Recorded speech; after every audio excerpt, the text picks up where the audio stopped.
So this is lecture number 2 of electromagnetic induction, and in this part we are going to continue with flux, the magnetic flux, and then we will start with Faraday's law of electromagnetic induction. ठीक है, सबसे पहले video pause करके आप इस question को read करिए and then I will tell you the explanation of this question. देखिए, लास्ट क्लास में आपने पढ़ा था कि फ्लक्स जो होता है it is B dot D A. Flux is B dot D A, और अगर नंबर ऑफ टर्न्स एन है तो flux will be N B A cos theta. ठीक है, अब इस क्वेश्चन में आपको बोला है कि एक क्यूब है, क्यूब का साइड आपको ए गिवन है. ठीक है, बोला है कि इस केस में मैग्नेटिक फील्ड जो है ये ऐसे कुछ जा रहा है, तो ये मैग्नेटिक फील्ड है.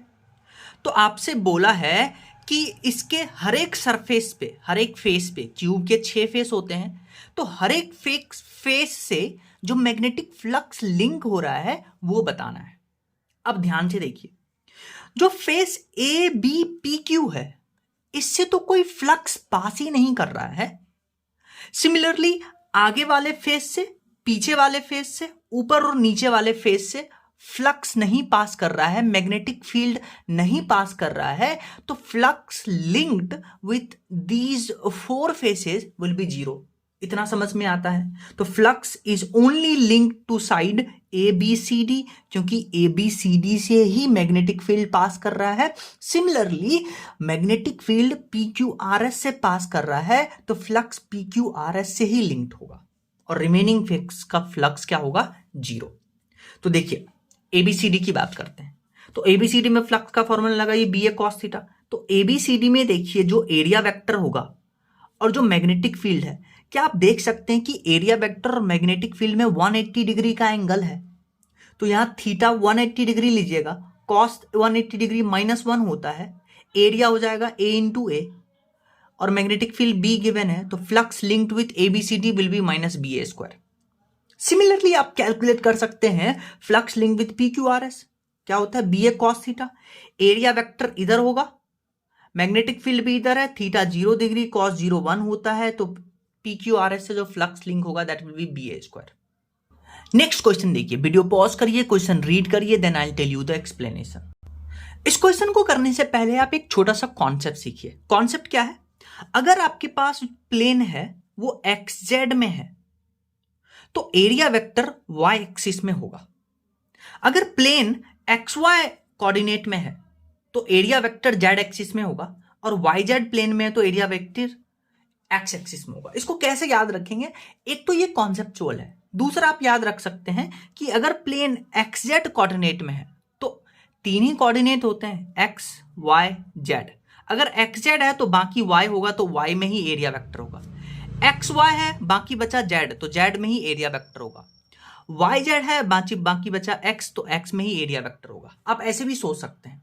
मान लीजिए कि आपको बोला कि प्लेन जो है वो एक्स वाई कोऑर्डिनेट में है.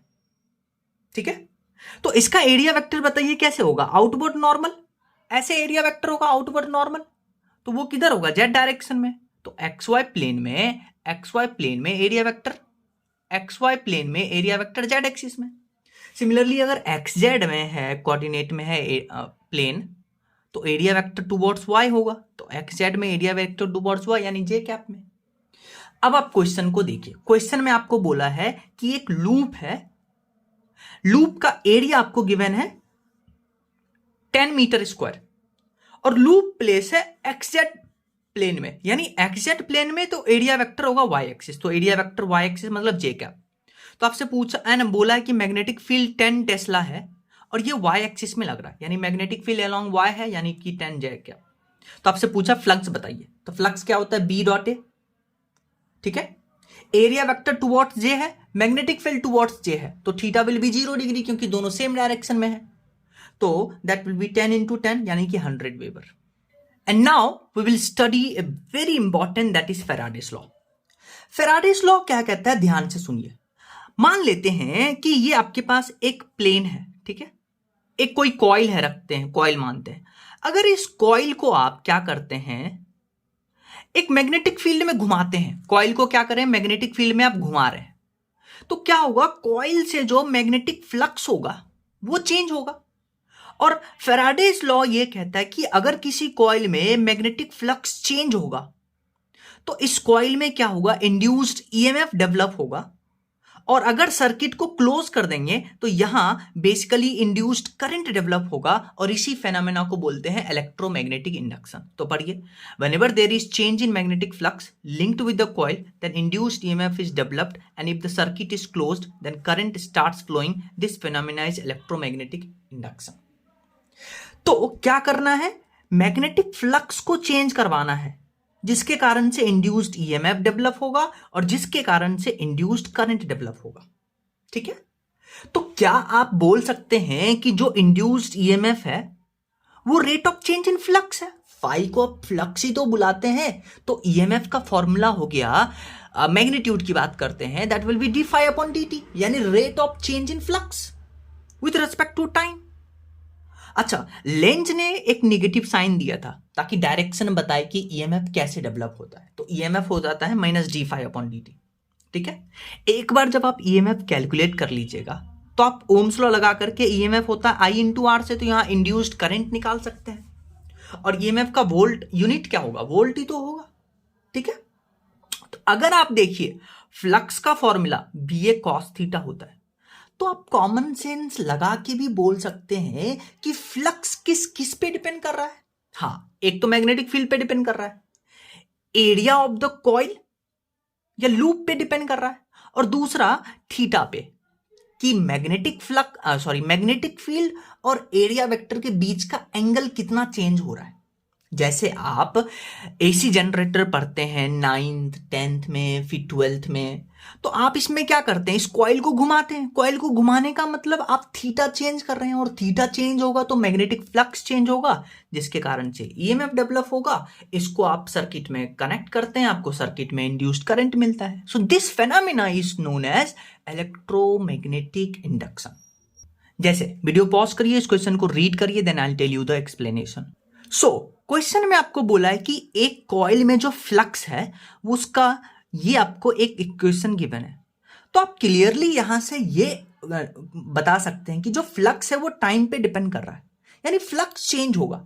और फैराडे साहब ने बताया था कि जैसे ही आप फ्लक्स जो है वो चेंज करवाइएगा तो वहां ईएमएफ प्रोड्यूस होगा।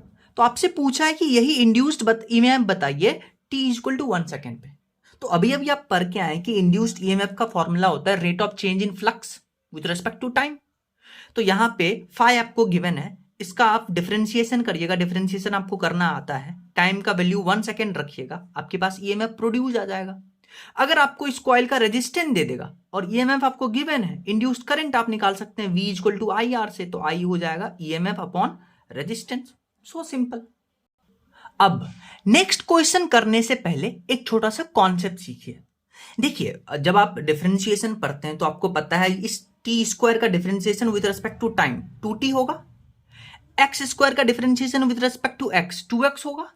पर क्या हो कि आपको डिस्टेंस का डिफरेंशिएशन पूछे विद रिस्पेक्ट टू टाइम, तो आपको पता है यहां चेन रूल लगाना है। पहले क्या करिएगा, आर स्क्वायर का डिफरेंशिएशन यानी कि 2r, फिर आप कर दीजिएगा dr/dt।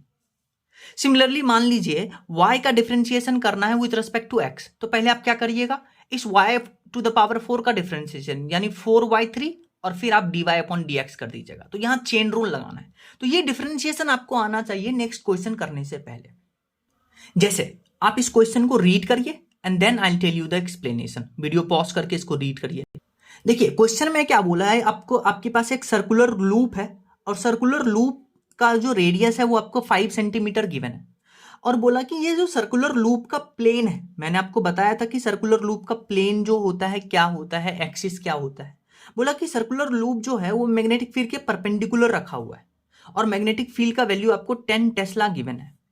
और फिर आपको बोल रहा है कि radius of loop is shrinking at the rate of 0.5 centimetre पर सेकेंड।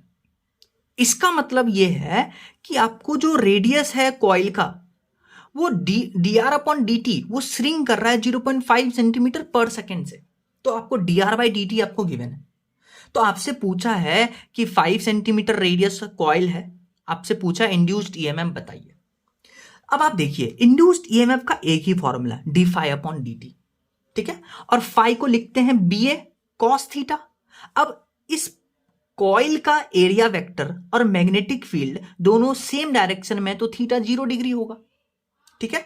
अच्छा, एरिया को क्या लिख सकते हैं, पाई आर स्क्वायर, और मैग्नेटिक फील्ड को आप बाहर लेके आइए तो d by d t of pi r square, pi को भी बाहर लेके आइए तो d by d t of r square.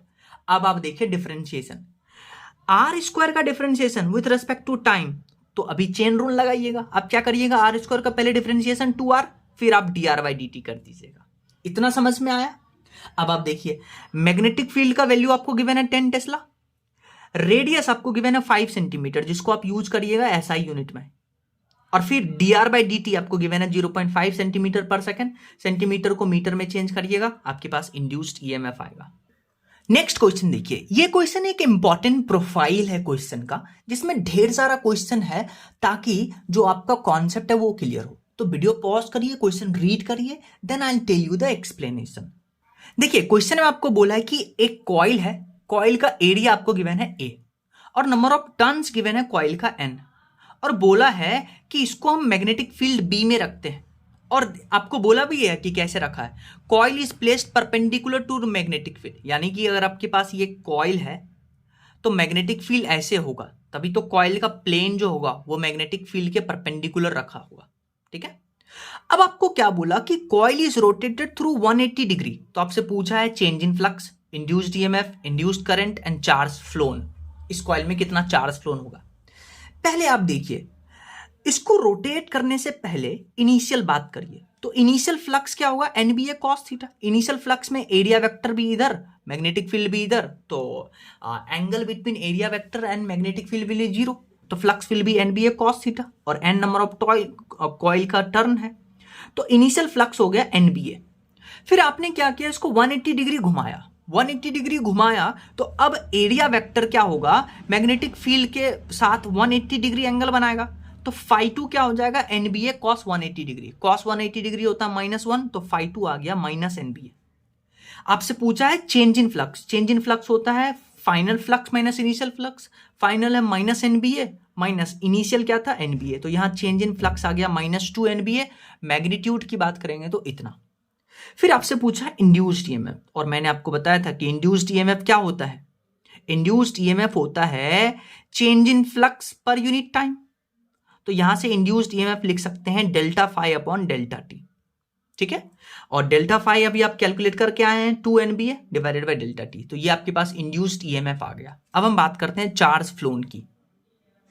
सो आपके पास बेसिकली करंट, आप यहां से करंट भी निकाल सकते हैं, इंड्यूस्ड ईएमएफ आपने निकाल लिया, तो करंट क्या होता है, induced EMF upon resistance, resistance आपको कॉइल का आर गिवन है, इंड्यूस्ड ईएमएफ निकाल चुके हैं, तो आई आर जाएगा।